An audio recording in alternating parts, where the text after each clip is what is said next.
اهلا بيكم معانا في قناة اكل ترندي. النهاردة بقى هنعمل لكم ايه؟ مكرونة بالجمبري. تحفة. شايفين شكلها؟ مش هتصدقوا اللي انتوا بقى اللي عاملينها، ولا جايبينها من مطعم ولا اي حاجة. طعمها لذيذ لذيذة، وكمان ريحتها قلب الدنيا. هنعملها بطريقة سهلة جدا جدا جدا. اول حاجة، في الاير فراير كده انا هجيب ورقة زبدة واحط فيها راسين من الثوم، واقفلهم كده عشان مش عاوزاهم يتحرقوا، يستوي بس من غير ما يتحرقوا. وكمان بصلتين، واتنين فلفل احمر، وطماطمايه. وهنحطهم في الاير فراير لمدة تلت ساعة على درجة حرارة 200. ده شكلهم خلاص بعد ما تشووا. هنبدأ بقى ايه؟ نقشرهم ونشيل القشر من عليهم وكمان البذور اللي جوه. لو ما عندناش اير فراير مفيش اي مشكلة. هنرصهم في صينية وندخلهم الفرن لحد ما يتشووا بالشكل ده. طبعا هما لسه سخنين، احنا نسيبهم يبردوا عادي مفيش مشكلة، ونبدأ نقشرهم. هيتقشروا معانا بمنتهى السهولة. والطماطم كمان، هنجيب بقى البصل والفلفل والطماطم، وهنضغط على الثوم كده ونطلع الثوم المستوي من غير قشر. ده شكله كده. وهنحط عليهم بقى كوبايتين من الكريمة، ودي أحلى خلطة مكرونة ممكن تاكلوها. طعمها تحفة. هنضربها في الكبة وده شكلها، أو في الخلاط. في طاسة على النار هنحط بقى معلقة كبيرة من الزبدة، وربع كوباية من زيت الزيتون، ومعلقة كبيرة من الثوم المفروم. وهنقلب لحد ما الثوم ريحته تبدأ تطلع كده. هننزل عليهم بمعلقة كبيرة من الشطة الحمراء، نقلبهم كده مع بعض. يا دوبك كده نفتفت الشطة في الثوم. ونحط بقى نص كيلو جمبري متقشر،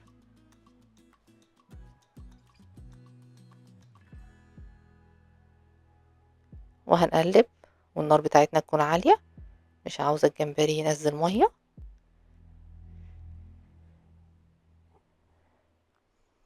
هنقلب كويس، وهنحط معلقة صغيرة من الكزبرة الناشفة، ومعلقة صغيرة من البابريكا، ومعلقة صغيرة من الفلفل الأسود. وهنقلب. خلطة الجمبري دي ممكن تتاكل لوحدها كده عادي. الجمبري طبعا بيستوي بسرعة جدا، وطعمه بيبقى لذيذ من غير حاجة. معلقة صغيرة من الملح. شايفين الجمبري بتاعنا بدأ يستوي خلاص. وهنحط بقى ايه؟ عصرة ليمونة كده. أنا الليمون بتاعي كبير فاستخدمت نص ليمونة من الليمون الأصفر.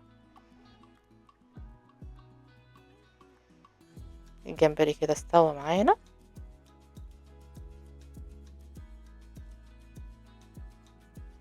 وفي حلة على النار هنحط مية مغلية، وننزل بنص كيلو من المكرونة الأقلام، وهنسيبها تستوي. وهنقلبها تقليبة كده عشان ما تلزقش في بعض، ونسيبها تستوي.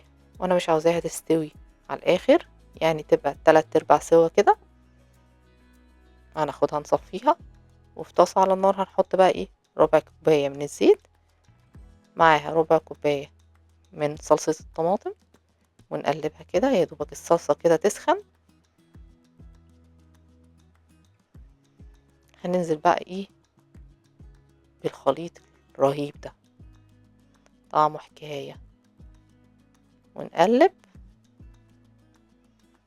عشان نجهز صوص المكرونة الحلوة. ونحط معلقة صغيرة من الملح، معلقة صغيرة من الفلفل الأسود،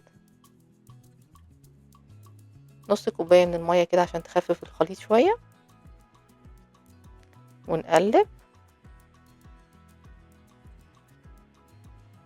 بدأ خلاص يغلي كده معانا. هننزل بقى ايه؟ بالمكرونة زي ما قلت لكم 3/4 سوا. شايفين لونه حلو ازاي؟